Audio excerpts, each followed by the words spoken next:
കിഡ്നിയുടെ പ്രവർത്തനം അവതാളത്തിലാകുന്നു എന്നതിന് ആദ്യം ശരീരം കാണിക്കുന്ന ലക്ഷണങ്ങൾ എന്തൊക്കെ? അപ്പോൾ അതിന് നടത്തേണ്ട പരിശോധനകൾ എന്തൊക്കെ? ആ പരിശോധനയിൽ എന്തെങ്കിലും പ്രശ്നങ്ങൾ കണ്ടെത്തിയെന്നാൽ നമ്മൾ എന്തെല്ലാം കാര്യങ്ങൾ ശ്രദ്ധിക്കണം? നമസ്കാരം, ഞാൻ ഡോക്ടർ ബിപിൻ ജോസ്, പൾബ medical centre, Pala, Kanjirappally and Sultan Bathery.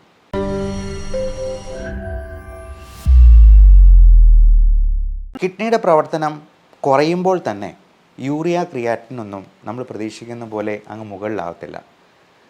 അപ്പോൾ ഡയബറ്റിക് ആയിട്ടുള്ളവർക്ക് അല്ലെങ്കിൽ ബി പി കൂടുതലുള്ളവർക്ക് ഒക്കെ അവർ കിഡ്നിയുടെ ഫങ്ഷൻ ടെസ്റ്റൊക്കെ ചെയ്തിട്ടുണ്ട്, യൂറിയ ക്രിയാറ്റിനൊക്കെ ഒരു കുഴപ്പമില്ല ഡോക്ടറെ എന്ന് പറഞ്ഞ് പല രോഗികളും നമ്മുടെ അടുത്ത് വരാറുണ്ട്. എന്നാൽ ഒരു കാര്യം മനസ്സിലാക്കുക, യൂറിയ ക്രിയാറ്റിനിൻ കൂടുന്നു എന്ന് കണ്ടു കഴിഞ്ഞാൽ അതിൻ്റെ അർത്ഥം കിഡ്നിക്ക് സാരമായ കേടുപാടുകൾ സംഭവിച്ചു എന്നാണ്. അതായത് ക്രിയാറ്റിനിൻ 1.5 മില്ലിഗ്രാം പെർ ഡെസിലിറ്ററിൽ കൂടുതലോ അല്ലെങ്കിൽ യൂറിയ 45 കൂടുതലോ ഒക്കെ കണ്ടു കഴിഞ്ഞാൽ അതിൻ്റെ അർത്ഥം കിഡ്നിയുടെ ഡാമേജ് ഏതാണ്ട് ഒരു 3/4 75% തന്നെ വന്നു കഴിഞ്ഞിരിക്കുന്നു എന്നുള്ളതാണ് മനസ്സിലാക്കേണ്ടത്. അപ്പോൾ ഇതിൻ്റെ ആദ്യത്തെ ലക്ഷണങ്ങൾ എന്താണ്, അല്ലെങ്കിൽ ആദ്യമേ തന്നെ ഉള്ള അപായ സൂചന എന്താണ് എന്ന് ചോദിച്ചെന്നാൽ അത് മൂത്രത്തിൽ വരുന്ന പതയാണ്. അപ്പോൾ നമ്മളെല്ലാവരും മൂത്രം ഒഴിക്കുമ്പോഴത്തേക്കും പതയുണ്ടാവും. ചെറിയ പതയല്ല നമ്മൾ ഉദ്ദേശിക്കുന്നത്. അത് വലിയ കുമിളകളായിട്ട് ഫ്ലഷ് ചെയ്ത് കളഞ്ഞെന്നാലും ആ പത മാറിപ്പോകാത്ത രീതിയിൽ അത്രയും പതയുണ്ടെങ്കിൽ തീർച്ചയായിട്ടും യൂറിൻ റൊട്ടീൻ എക്സാമിനേഷൻ എന്ന് പറയുന്ന ഒരു പരിശോധന ചെയ്ത് നോക്കണം.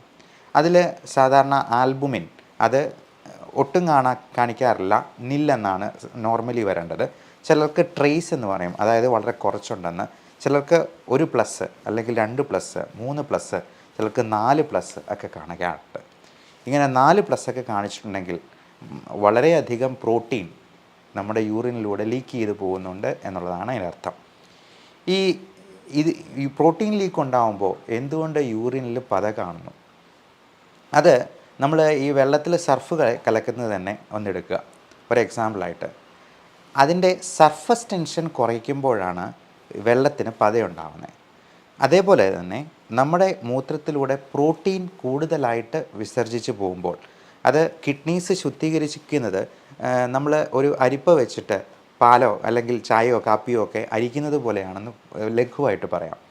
അപ്പോൾ ലളിതമായിട്ട് അങ്ങനെ ചിന്തിച്ച് കഴിഞ്ഞാൽ ഈ അരിപ്പയുടെ തുളകൾ ഒരുപാട് വലുതായി കഴിഞ്ഞാൽ നമ്മളൊരു ഓട്ടപാത്രത്തിൽ വെള്ളം എടുക്കുന്നത് പോലെ ഇതിൻ്റെ കൂടെ കുറേയധികം പ്രോട്ടീനും കൂടി അങ്ങ് ലീക്കായി പോകുന്നു എന്നുള്ളതാണ് ഈ പ്രോട്ടീൻ യൂറിയ കൊണ്ട് സംഭവിക്കുന്നത്. അല്ലെങ്കിൽ അത് ലളിതമായിട്ട് നമുക്ക് അങ്ങനെ പറയാവുന്നതാണ്.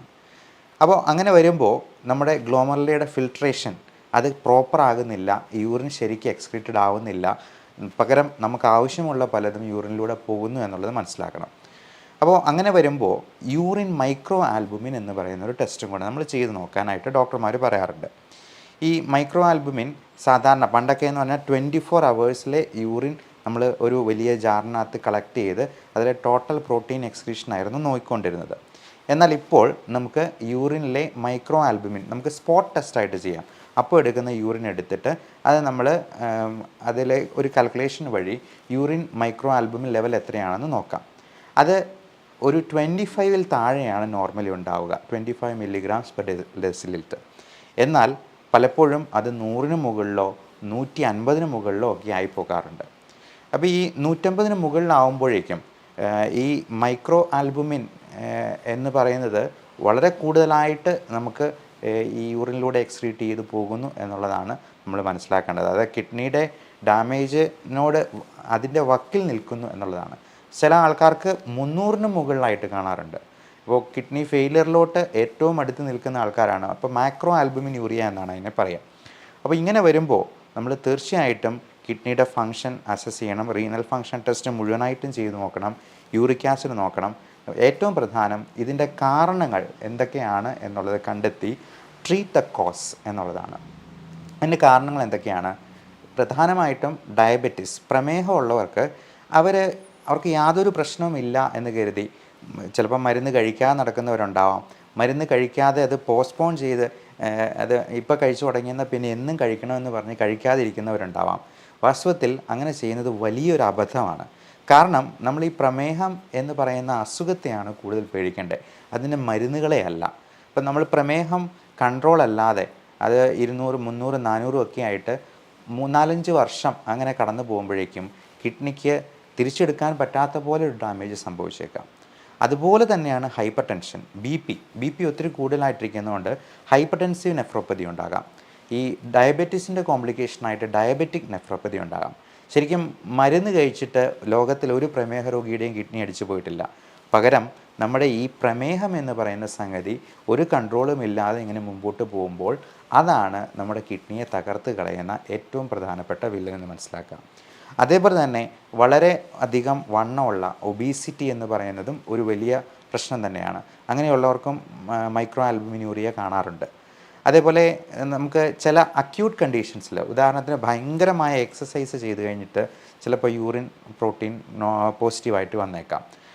അതേപോലെ നമുക്ക് നല്ല കടുത്ത പനിയുള്ളപ്പോൾ ഒക്കെ യൂറിൻ ആൽബുമിൻ പോസിറ്റീവ് വന്നേക്കാം. യൂറിനറി ട്രാക്ട് ഇൻഫെക്ഷൻ ഉണ്ടെങ്കിൽ പോസിറ്റീവ് വന്നേക്കാം. അതുപോലെ പ്രോസ്റ്റേറ്റിന് എന്തെങ്കിലും വീക്കമോ പ്രശ്നങ്ങളോ ഉണ്ടെങ്കിൽ പുരുഷന്മാരിൽ ഒരു 50 വയസ്സിന് ശേഷം ആണ് കൂടുതലായിട്ടും ഈ പ്രോസ്റ്റേറ്റ് വീക്കം പോലുള്ള പ്രശ്നങ്ങൾ ഉണ്ടാകുന്നത്.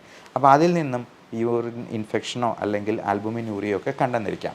അപ്പോൾ ഇങ്ങനെയുള്ള എന്ത് കണ്ടീഷനിൽ നിന്നാണ് നമുക്ക് ഈ ആൽബുമിനൂറിയ മൂത്രത്തിൽ പത ഉണ്ടാവുന്നത് എന്ന് നോക്കി വേണം നമ്മൾ അതിനുള്ള ട്രീറ്റ്മെൻറ്റ് എടുക്കാനായിട്ട്. അപ്പം ഏറ്റവും പ്രധാനം നമ്മുടെ പ്രമേഹം നല്ല നിയന്ത്രണത്തിലാക്കുക. അപ്പോൾ പ്രമേഹത്തിന് മരുന്ന് കഴിക്കുന്നവരാണെന്നുണ്ടെങ്കിൽ ആ മരുന്നിൻ്റെ ഡോസ് കറക്റ്റാണോ എന്നുള്ളത് പുനഃപരിശോധിക്കേണ്ടിയിരിക്കുന്നു. ഇനി കിഡ്നിക്ക് പ്രശ്നമുണ്ടാകാൻ സാധ്യതയുള്ളതാണെങ്കിൽ ഡോക്ടർമാർ അവർക്ക് പ്രത്യേകമായിട്ടുള്ള ഡയബറ്റിക് മെഡിസിൻസ് കൊടുക്കും. അപ്പം ബാക്കിയുള്ള മരുന്നുകൾ കിഡ്നിയെ ഫെയിലിയറാക്കി കളയും എന്നുള്ളത് കൊണ്ടല്ല, അങ്ങനെയുള്ളവർക്ക് ഒരു മരുന്ന് കൊണ്ട് പോലും അവർക്ക് ഒരു തരത്തിലുള്ള ഡാമേജും അല്ലെങ്കിൽ ഇൻക്രീസ്ഡ് മെറ്റബോളിസം വേണ്ടി വരുന്ന ഒരു ഘട്ടം ഉണ്ടാകരുത് എന്നുള്ളതുകൊണ്ട് നമ്മൾ വെള്ളം പോലും ചിലപ്പോൾ റെസ്ട്രിക്റ്റ് ചെയ്ത് കൊടുക്കാറുണ്ട്. കിഡ്നി രോഗികൾക്കൊക്കെ 1.5 ലിറ്ററോ അല്ലെങ്കിൽ മാക്സിമം 2 ലിറ്ററോ ഒക്കെ വെള്ളമേ ഒരു ദിവസം കുടിക്കാൻ പാടുള്ളൂ എന്ന് ഡോക്ടർമാർ നിർദ്ദേശിക്കാറുണ്ട്. അപ്പോൾ ഇപ്പോൾ പ്രമേഹത്തിന് ഒരു തരത്തിലും കിഡ്നിക്ക് ബാധിക്കാത്ത രീതിയിലുള്ള മരുന്നുകൾ, പുതിയ രീതിയിലുള്ള DPP-4 ഇൻഹിബിറ്റേഴ്സ് എന്ന് പറയുന്ന അല്ലെങ്കിൽ SGLT2 ഇൻഹിബിറ്റേഴ്സ് എന്ന് പറയുന്ന പുതിയ രീതിയിലുള്ള മരുന്നുകളുണ്ട്. അത് കിഡ്നിക്ക് ഒരു ദോഷം ഉണ്ടാക്കത്തില്ല. നമ്മുടെ എക്സസ് ഷുഗർ നമ്മുടെ യൂറിനിൽ കൂടെ തന്നെ എക്സ്ക്രീറ്റ് ചെയ്ത് കളയുന്ന രീതിയിലുള്ള മരുന്നുകളുണ്ട്. അപ്പോൾ ഉദാഹരണത്തിന് ഡാപ്പാഗ്ലിഫോസിൻ, എംപാഗ്ലിഫോസിൻ, ടെൻലിഗ്ലിപ്റ്റിൻ, വിൽഡാഗ്ലിപ്റ്റിൻ എന്നിങ്ങനെ ഉള്ള പല മരുന്നുകളും ഇത്തരത്തിൽ കിഡ്നിക്കോ ലിവറിനോ ഫെയിലിയർ ആയിട്ടുള്ള പേഷ്യൻസിന് പോലും കൊടുക്കാവുന്നതാണ്. അതേപോലെ തന്നെ ഇൻസുലിൻ എന്ന് പറയുന്നത് ഒരു തരത്തിലും കിഡ്നിക്ക് പ്രശ്നം ഉണ്ടാക്കുന്നതല്ല. ഇൻസുലിൻ്റെ കുറവ് കൊണ്ട് ആ ഹോർമോൺ കുറഞ്ഞു പോകുന്നതുകൊണ്ടാണ് പ്രമേഹം ഒത്തിരി മൂർച്ഛിച്ചു പോകുന്നത്. ഇതേപോലെ തന്നെ നമ്മൾ ശ്രദ്ധിക്കാത്തൊരു വില്ലനാണ് ഹൈപ്പർ ടെൻസീവ് നെഫ്രോപ്പതി. നമ്മുടെ BP ഒരു കൺട്രോളും ഇല്ലാതെ ഒരുപാട് കൂടിയിരിക്കുന്ന ഒത്തിരി നാളുകൾ അങ്ങനെ പോയി കഴിഞ്ഞിട്ടുണ്ടെങ്കിൽ കിഡ്നിക്കത് ഡാമേജ് വരുത്തുന്ന ഒരു പ്രധാനപ്പെട്ട ഘടകമാണ് എന്നുള്ളത് പ്രത്യേകം ഓർത്തിരിക്കുക. അപ്പോൾ ഇങ്ങനെയുള്ള പ്രശ്നമുണ്ടെങ്കിൽ ഉടനടി തന്നെ ഡോക്ടറെ കണ്ട് അതിന് വേണ്ട പരിശോധനകൾ നടത്തി കൃത്യമായിട്ടുള്ള ട്രീറ്റ്മെൻറ്റ് ചെയ്തെന്നാൽ നമുക്ക് കിഡ്നി ഡാമേജിലോട്ട് ഫർദർ പോകാതെ, ഫെയിലിയറിലോട്ട് പോകാതെ നമ്മുടെ കിഡ്നിയുടെ ആരോഗ്യം സംരക്ഷിച്ച് നിർത്താനായിട്ട് കഴിയും. ഈ കിഡ്നിക്ക് ഉണ്ടാകുന്ന പ്രശ്നങ്ങൾ അല്ലെങ്കിൽ മൈക്രോ ആൽബുമിനൂറിയ എന്ന് പറയുന്നത് വേറൊരു അവയവത്തിൻ്റെ നേരത്തെയുള്ള ഒരു റിസ്ക് പ്രഡിക്റ്ററാണ്. അതായത് ഹാർട്ട് ഡിസീസസ്, ഹൃദ്രോഗം ഉണ്ടാകാനായിട്ടുള്ള സാധ്യതയും മൈക്രോ ആൽബുമിനൂറിയ ഉണ്ട് എന്നുണ്ടെങ്കിൽ വളരെയധികം കൂടുതലായിരിക്കും എന്നുള്ളത് പ്രത്യേകമായിട്ട് മനസ്സിലാക്കുക. അത് പലർക്കും അറിവില്ലാത്തൊരു കാര്യമാണ്. അപ്പോൾ മൈക്രോ ആൽബുമിനൂറിയ കണ്ടിട്ടുണ്ടെങ്കിൽ അത് ഒരു 150 മുകളിലുണ്ടെങ്കിൽ, ഇപ്പോൾ മൈക്രോ ആൽബുമിൻ പ്ലസ് ന്യൂറോമോഡുലിൻ ഇത് രണ്ടും കൂടിയാണ് കിഡ്നി ഉണ്ടാക്കുന്ന ഒരു പ്രോട്ടീനാണ് ന്യൂറോമോഡുലിൻ എന്ന് പറയുന്നത്. അപ്പോൾ ഇത് രണ്ടും കൂടിയാണ് ഈ യൂറിനിലൂടെ ലീക്കായി പോകുന്നത്. അത് 150 കൂടുതലുണ്ടെന്നുണ്ടെങ്കിൽ തീർച്ചയായിട്ടും അതിന് ഉടനടി തന്നെ ചികിത്സ നടത്തേണ്ടതുണ്ട്. അപ്പോൾ ഇനി എന്ത് ചികിത്സയാണ് കൊടുക്കേണ്ടത്? പ്രധാനമായിട്ടും നമുക്ക് 2 ഗ്രൂപ്പിലുള്ള മരുന്നുകളുണ്ട്. ARB അല്ലെങ്കിൽ ACE ഇൻഹിബിറ്റേഴ്സ്. ഇപ്പം ഡയബറ്റിക് ആയിട്ടുള്ള രോഗികൾക്ക് അവരുടെ BP അല്പം ഒന്ന് കൂടുതലൊക്കെ കണ്ടെന്നാൽ പോലും ചിലപ്പോൾ ARB ഗ്രൂപ്പിലുള്ള ലോസാർട്ടൻ, ടെൽമിസാർട്ടൻ പോലുള്ള മരുന്നുകൾ ചിലപ്പോൾ നിങ്ങളുടെ ഡോക്ടർ പ്രിസ്ക്രൈബ് ചെയ്തേക്കാം. അതുപോലെ ACE ഇൻഹിബിറ്റേഴ്സ് എന്ന് പറയുന്ന ഗ്രൂപ്പിലുള്ള എനാലാപ്രിൽ, റാമിപ്രിൽ തുടങ്ങിയ മരുന്നുകളും കൊടുക്കാറുണ്ട്. എന്നാൽ എനാലാപ്രിലൊക്കെ ചുമയുണ്ടാക്കാനുള്ളൊരു സാധ്യതയുള്ളത് കൊണ്ട് നമ്മൾ കൂടുതലായിട്ടും പ്രിഫർ ചെയ്യുന്നത് ടെൽമിസാർട്ടൻ, ലോസാർട്ടൻ തുടങ്ങിയ ഗ്രൂപ്പിൽപ്പെടുന്ന ARB, അതായത് ആൻജിയോടെൻസിൻ റിസപ്റ്റർ ബ്ലോക്കേഴ്സ് എന്ന ഗ്രൂപ്പിൽപ്പെടുന്ന മരുന്നുകളാണ്. അപ്പോൾ ഇത്തരത്തിലുള്ള മരുന്നുകൾ കൊണ്ട് നമുക്ക് കിഡ്നിയുടെ ആരോഗ്യം സംരക്ഷിക്കാനായിട്ട് അത് ഏർലി സ്റ്റേജിൽ തന്നെ നമുക്കത് സംരക്ഷിച്ച് നിർത്താനും ഫർദർ ഡാമേജിലോട്ട് പോകാതെ അത് റിവേഴ്സ് ചെയ്യാനായിട്ടും പലപ്പോഴും കഴിഞ്ഞേക്കും. അതുകൊണ്ട് ഇത്തരത്തിലുള്ള എന്തെങ്കിലും ലക്ഷണങ്ങൾ കാണുന്നുണ്ടെങ്കിൽ തീർച്ചയായിട്ടും ഡോക്ടറെ കണ്ട് ഫർദർ ടെസ്റ്റുകൾ ചെയ്യണം. ഈ മൈക്രോ ആൽബുമിൻ യൂറിയ മാത്രമല്ല, നമുക്ക് കിഡ്നിക്ക് പ്രശ്നമുള്ളവർക്ക് ഏറ്റവും ഏർലി സ്റ്റേജിൽ കാണുന്ന ചില ലക്ഷണങ്ങൾ, ഒന്ന് കണ്ണിന് ചുറ്റും തടിപ്പായിട്ട് വരിക, മുഖത്ത് നീരുണ്ടാവുക, കാലിൽ നീരുണ്ടാവുക.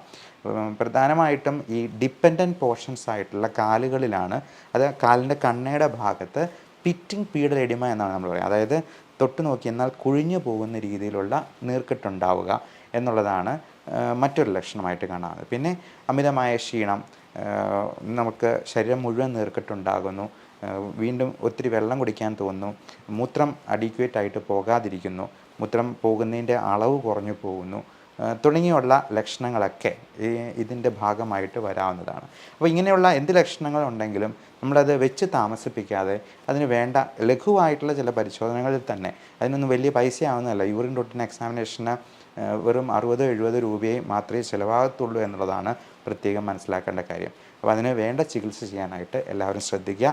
എല്ലാവരിലേക്കും ഈ ഇൻഫോർമേഷൻ പാസ് ചെയ്യാനായിട്ടും ശ്രദ്ധിക്കുക. എല്ലാവർക്കും നല്ല ആരോഗ്യം ആശംസിക്കുന്നു. Love and regards, doctor Bibin Jose, pulmo medical centre, Pala, Kanjirappally and Sultan Bathery.